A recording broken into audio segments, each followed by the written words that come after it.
Está muy bien. Les voy a pedir, si es posible, que ustedes abran la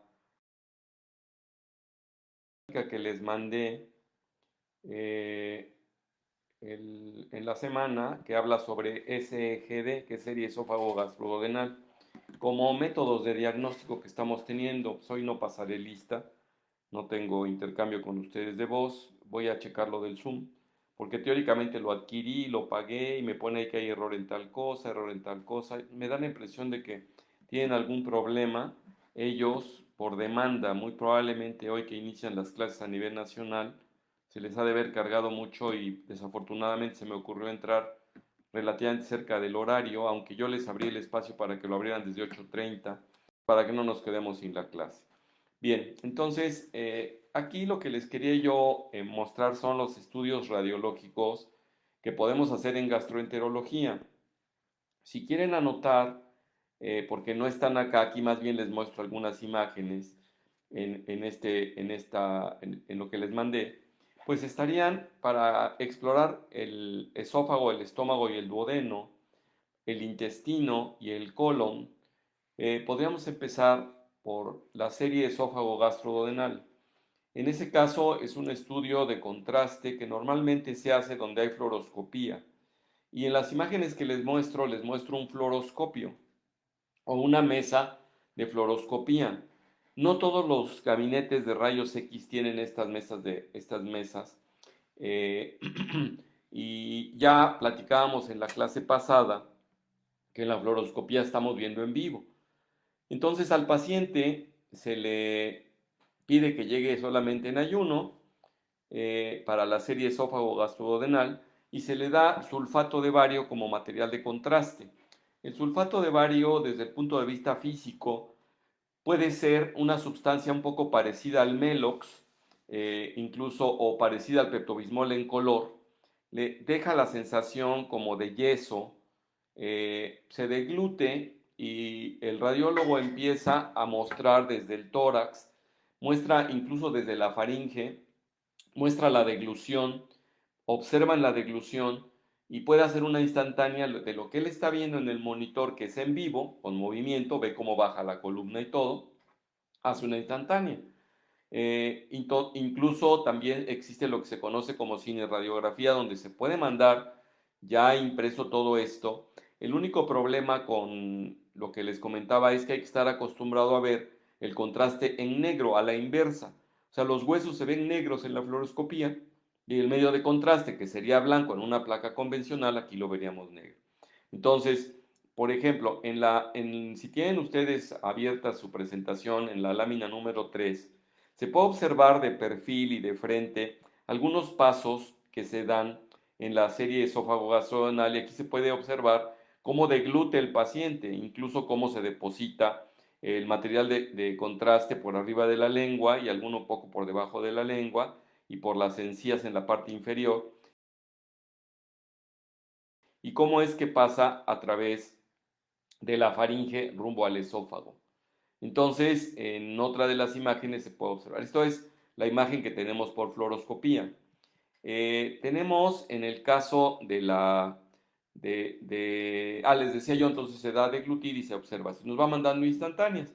Entonces, desde el punto de vista técnico, la idea es que nos muestren el esófago básicamente de frente, qué tanto tarda el material de contraste en que ingresa al esófago y se vacía, es lo que le llaman aclaramiento.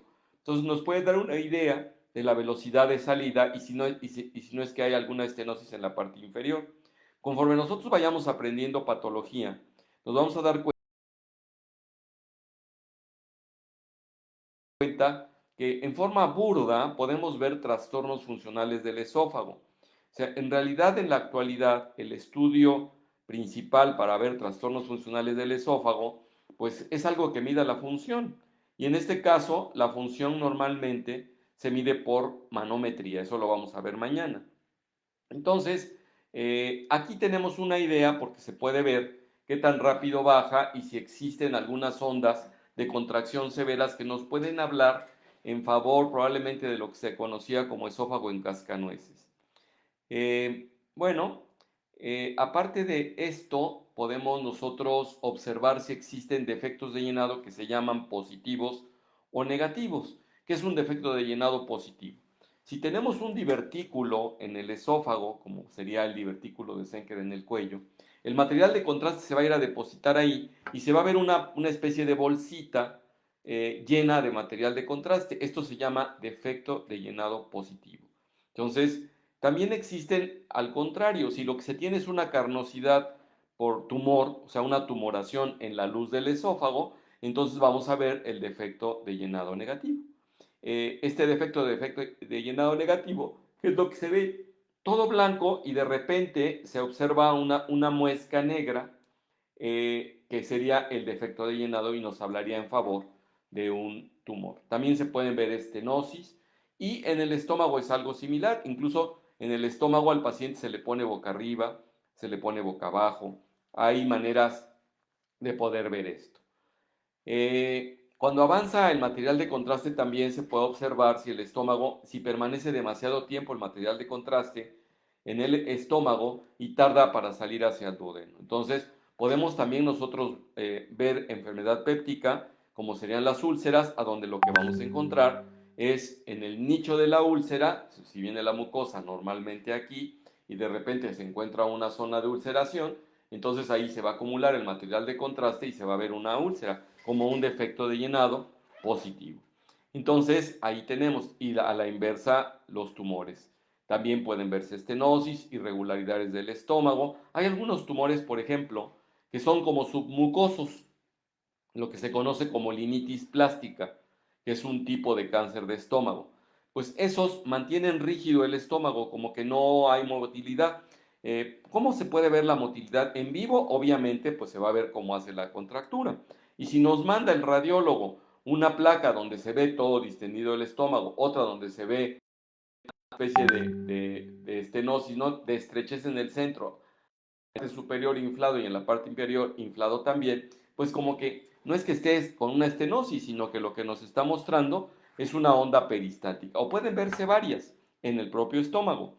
Y también, obviamente, puede haberse una estenosis que se conoce como el reloj de arena en pacientes que han tenido varias veces úlcera, cicatrización, se va haciendo fibroso y entonces sí, puede estar permanentemente inflada la parte superior del estómago, pasar muy poquito contraste por el centro donde está la estrenosis o la estrechez, que se conoce como filiforme, en forma de hilo, y en la parte distal, pues también estar, digamos, lleno de líquido, y es lo que habla, es una característica que se conoce como lesión en reloj de arena. Entonces, si ustedes se fijan, podemos ir obteniendo varias imágenes al respecto. Si nosotros queremos valorar el resto del intestino, entonces en radiología solicitamos un segundo estudio. Podemos decir que si, por ejemplo, vamos a suponer que la zona de interés estrictamente es el esófago, entonces pediríamos un esófagograma. Sin embargo, por ejemplo, para enfermedad por reflujo, a donde el paciente ya tiene una estenosis, por lo mismo, por el reflujo en el tercio distal, pues yo quiero saber si el paciente no tiene a su vez una estenosis en el píloro y que la estenosis pilórica haya favorecido el reflujo y el reflujo a su vez le estenosó la parte distal del esófago. Entonces, desde mi perspectiva, yo creo que lo más conveniente es estar pidiendo todos esos estudios. Cuando se opera el esófago, se hace alguna unión, o por ejemplo, vamos a suponer que resecamos un divertículo del esófago en el tercio inferior, un divertículo epifrénico. Entonces lo resecamos y queremos saber si no hay fuga, entonces a las 24 horas, a las 48 horas se le puede dar lo que se conoce como un esofagograma con material de contraste hidrosoluble. Algo sí que quiero llamar mucho la atención es que el material de contraste, el sulfato de bario no es hidrosoluble por un lado dentro del tejido, sobre todo peritoneal, y si se fuga hacia allá, genera una peritonitis por sulfato, se pegostrea incluso y realmente es una complicación grave. O sea, está contraindicado el uso de este tipo de material de contraste cuando se tienen perforaciones. En ese caso se utiliza un medio de contraste hidrosoluble que es a base de yodo, que no es sulfato de bario, y entonces ahí sí se puede dar, y no importa que se fugue, se va a absorber finalmente. Entonces, mencionando los nombres, los grupos de estudio de contrastados del abdomen superior, sería el esofagograma. Posteriormente sería la serie esófago-gastroduodenal, donde se puede ver el esófago, el estómago y el duodeno. Y si queremos también observar las características del tránsito intestinal y las características físicas del intestino delgado, solicitar un estudio que se conoce como tránsito intestinal. En ocasiones solamente podemos pedir el tránsito intestinal.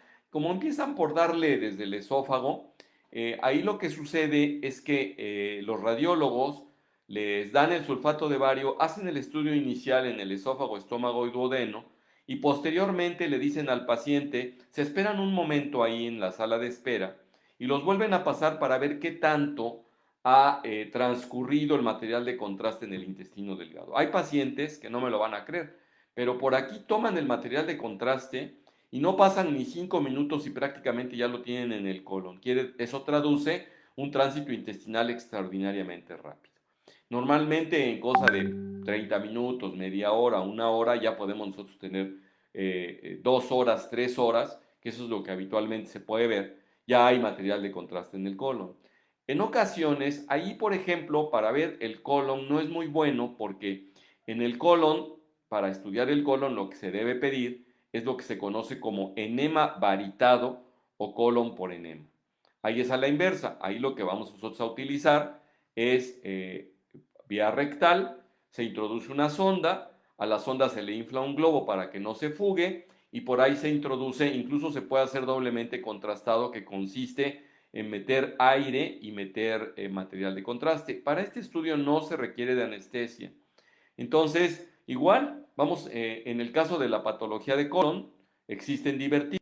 Si hay un divertículo que son bolsitas que se hacen en el colon, entonces veremos lo que se conoce como defecto de llenado positivo. Igual, si hay una estrechez, si hay una carnosidad, pues será un defecto de llenado negativo. Incluso una imagen que es característica en ese sentido es la que se conoce como en mordida de manzana, que se observa mucho en el cáncer de colon, ¿no? Entonces, es el signo de la manzana mordida. Si ustedes tienen una manzana y la van mordiendo, luego la tiran, dejándole las partes laterales y la del centro, así es como se observa. Se observa la columna de bario, que sería una de las orejas de la manzana, donde se hace estrecho porque tiene su defecto de llenado negativo, que sería el tumor que está en 360 grados en el colon, y después nuevamente se vuelve a ver el material de contraste que ya pasó a la parte distal del colon que no tiene tumor y por eso queda como tal.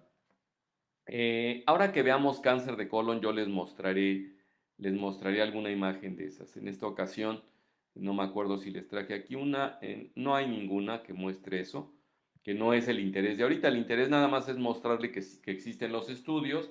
Y entonces en las láminas que yo les mandé, pueden ustedes observar, por ejemplo, si tienen ustedes, no, sí, miren, tengo uno muy interesante. Ahí en la lámina número 4, para los que tengan su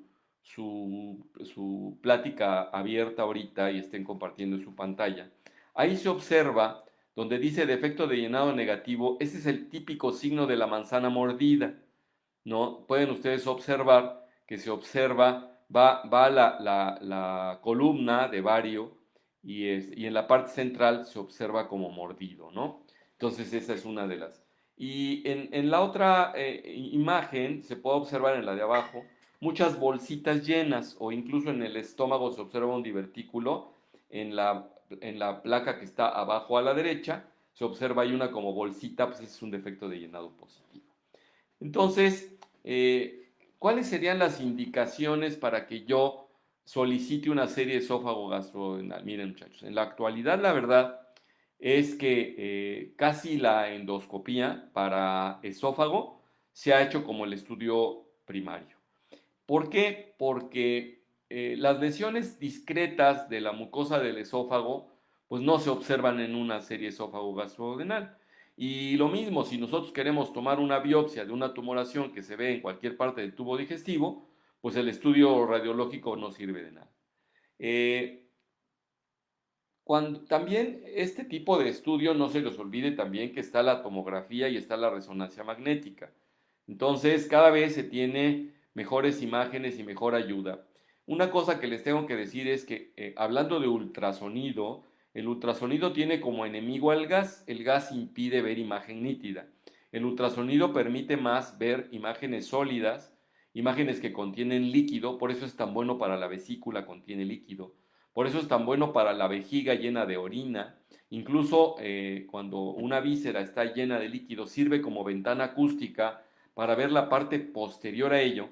Es por eso que a las mujeres, cuando se les hace un ultrasonido de útero, se les llena la vejiga de agua primero para poder ver cómo está el útero y los anexos.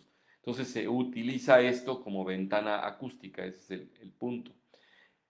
Obviamente los riñones, por ser una víscera sólida, pues sirve mucho para eso. Alcanza uno a ver, obviamente, líquido libre en la cavidad. Me estoy refiriendo ahorita al ultrasonido. ¿Por qué? Porque estoy contextualizando. Conforme vayamos aprendiendo patología, ustedes se van a ir dando cuenta por qué pedimos un estudio y por qué pedimos otro. Eh, por ejemplo, en la tomografía el sulfato de bario genera muchos artificios y entonces se utiliza normalmente material de contraste hidrosoluble. Los pacientes que se les va a hacer una tomografía se le pide que tomen, mezclan el material de contraste que les decía yo, hidrosoluble, lo mezclan en jugo de uva o de lo que sea y se toma previo al estudio del paciente el material. Entonces, para observar es cuando se hace, por ejemplo, uno de abdomen y se quiere observar el estómago y que haga contraste con el resto.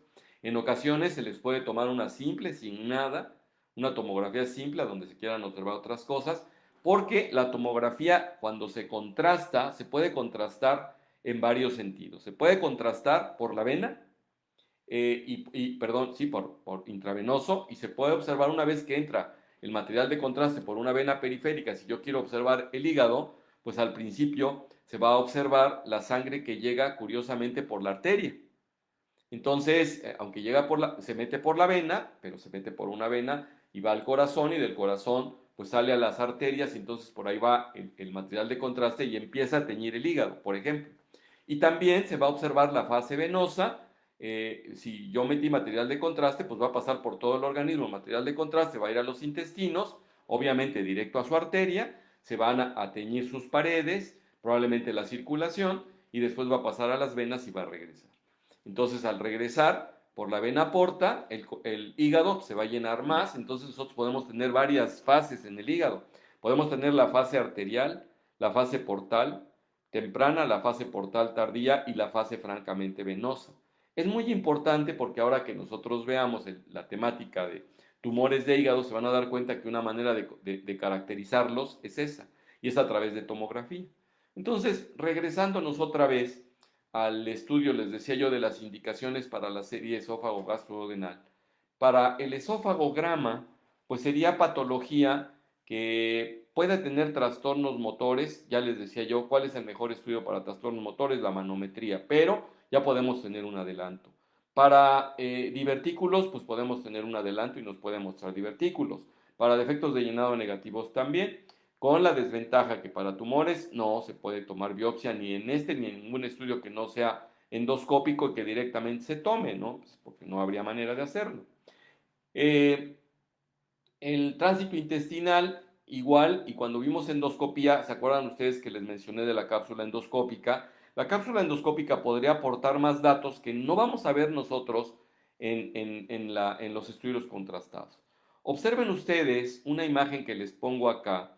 En la última lámina que está en la número 26 que les mandé de SEGD, se observa donde hay 4 imágenes, una con divertículos, una donde se ve una sonda y solamente se ve el recto y la parte del sigmoides, otra donde se ve, lo que les quise mostrar era el doble contraste, donde se ve aire y se ve material de contraste, a donde se ve un asa de intestino.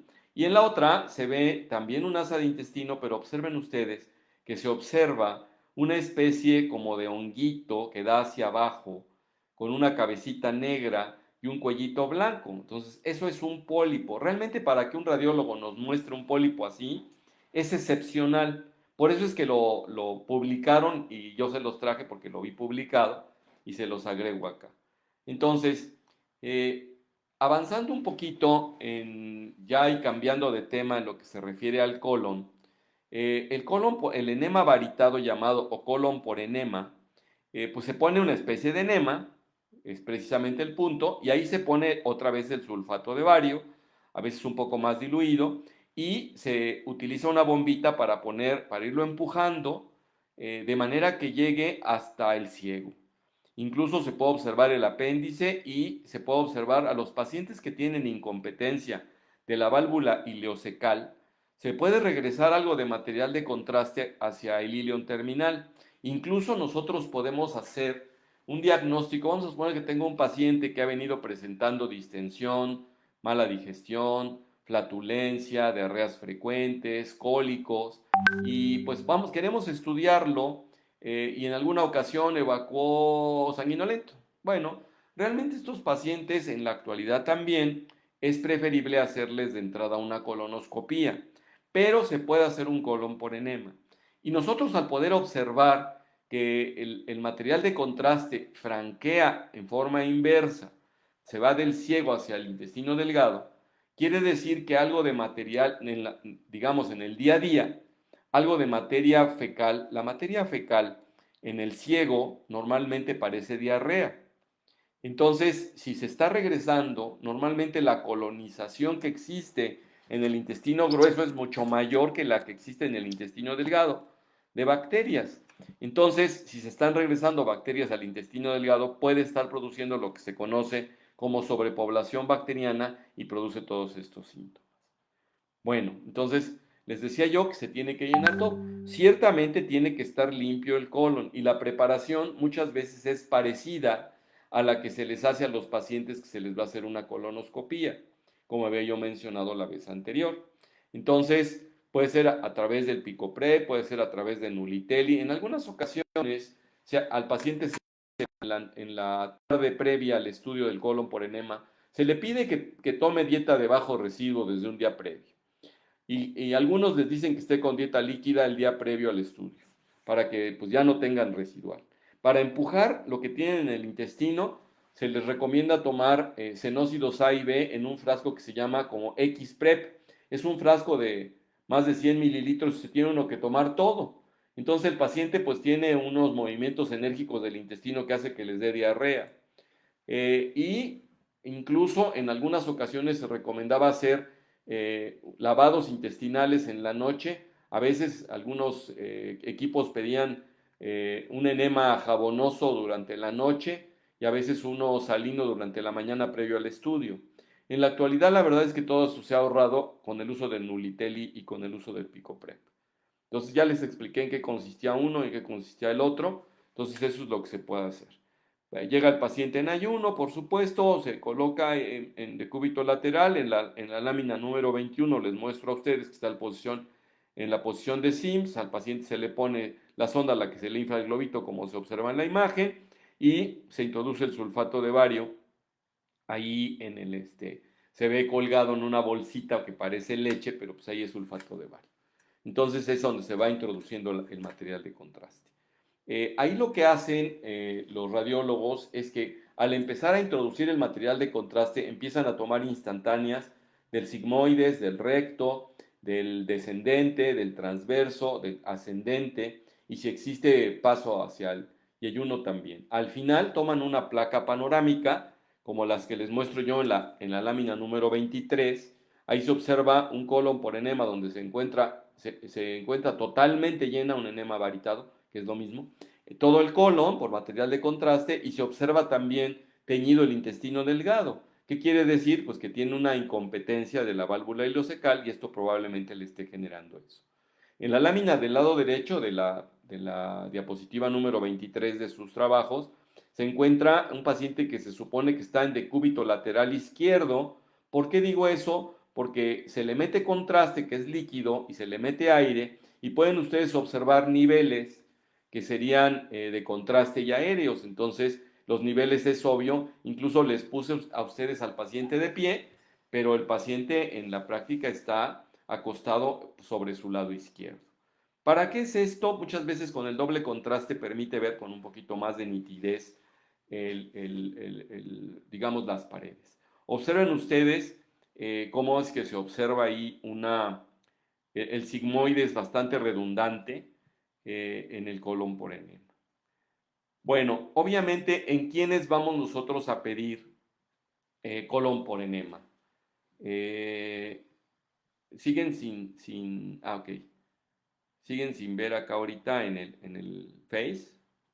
A ver si alguien puede contestar, porque alguien respondió que se cayó la aplicación.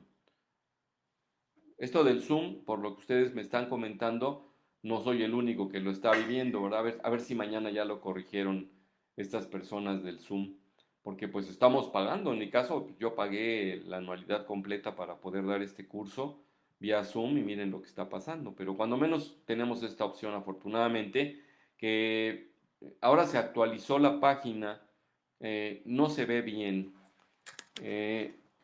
Ok. ¿No tienes imagen en el Face? Sí. A ver, David. Sí, aquí sí nada más ustedes me van a estar viendo a mí. No estoy compartiendo imagen, honestamente. Nada más les estoy comentando.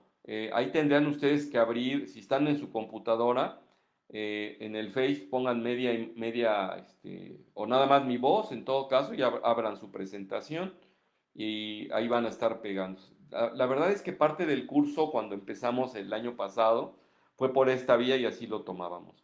Eh, mm, si yo les pongo un listado de cuáles son las indicaciones para hacer colon por enema, pues una de ellas sería sospecha de neoplasia. Por ejemplo, un paciente que tiene síndrome de intestino irritable de larga evolución y quiero valorar que no tenga enfermedad orgánica. ¿Por qué digo esto? Porque el síndrome de intestino irritable es un trastorno funcional. Cuando digo enfermedad orgánica, es que no hay propiamente una inflamación directa de la mucosa como en colitis ulcerosa o enfermedad de Crohn, o que no existe un tumor, no existe un pólipo, o que no existe una estenosis. Eso obviamente no es funcional, eso es orgánico. Entonces, cuando yo quiero enterarme que hay algo orgánico, pues puedo hacerles un colon por enema. Entonces, en el colon por enema podemos observarlo. La verdad es que cada vez se pide menos estos estudios a raíz de que la endoscopía se le confía más, la tenemos más, es más accesible, por decir así, y que también prácticamente no tiene complicaciones. Algo que hemos observado ahora que veamos el síndrome de intestino irritable es que los pacientes que tienen síndrome de intestino irritable, cuando se les está haciendo el colon por enema, el enema varitado, al distender su intestino, sienten dolor igual que el que sienten cuando están con la patología viva, ¿no? O sea, el hecho de reproducir esas molestias me permiten saber que el trastorno del paciente es funcional. Entonces ya con cierta confianza puedo yo decir que se trata de eso. Ciertamente se nos pueden ir algunos pólipos chiquitos, para eso lo mejor es la colonoscopia, ahora que vayamos viendo tema por tema, pero quise nada más darles un inicio para que tengan ustedes una información de cómo se están estudiando los pacientes. ¿Hay otros estudios radiológicos contrastados? Pues sí, ahora que abordemos la cosa del hígado, está, por ejemplo, la colangiografía percutánea. En el pasado existía un estudio que se llamaba colecistografía oral, a donde se le daba al paciente unas tabletas que son contrastadas, tenía que absorberlas a su intestino, ir hacia la porta, ir hacia el hígado, los hepatocitos, procesar esto y eliminarlo, metabolizarlo y eliminarlo.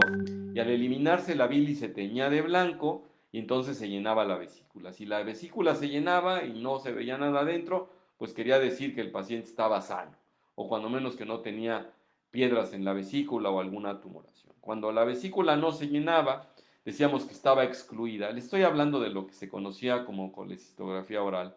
No se hace más porque la verdad es que una vez que apareció el ultrasonido, pues ya ganó totalmente. Había una prueba que se llamaba de Boyden, a donde al paciente se le tomaba una radiografía tempranera, después de haberle dado 8 tabletas, de colebrina se llamaba, y salía la vesícula, se veía blanquita en una placa simple, se le mandaba ahí a la cafetería o a la tienda de la esquina que se comprara una torta de milanesa o se tomara un licuado con huevo y plátano, que era una dieta rica en grasa, colecistoquinética, la vesícula, entre comillas, se exprimía, entonces tenía que aparecer ya de un calibre más chiquito, o sea, la imagen blanca que se veía, en lugar de verse así, pues ya se veía totalmente aplastadita. Entonces, eso se llamaba prueba de Boyden negativa. Entonces, si la prueba de Boyden salía positiva, quería decir que el paciente permanecía, estaba bien, perdón, y negativa es que permanecía todo el tiempo la vesícula así.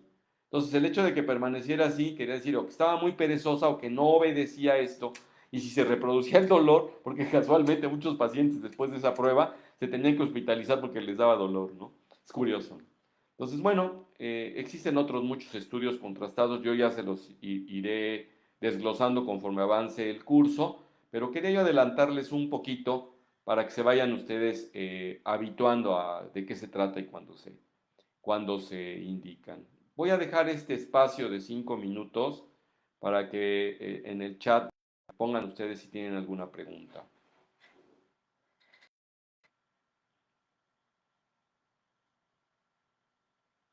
Una de las ventajas es que estas pláticas sí se pueden quedar grabadas, por cierto, pero nada más estarán viendo mi cara.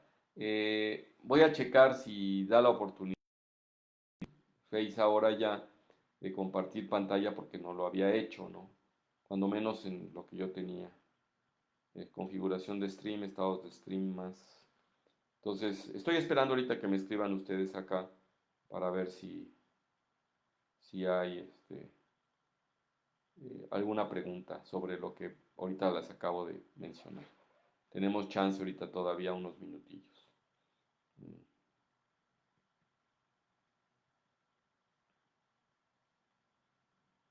Acuérdense que mañana tenemos el piachimetría, manometría esofágica.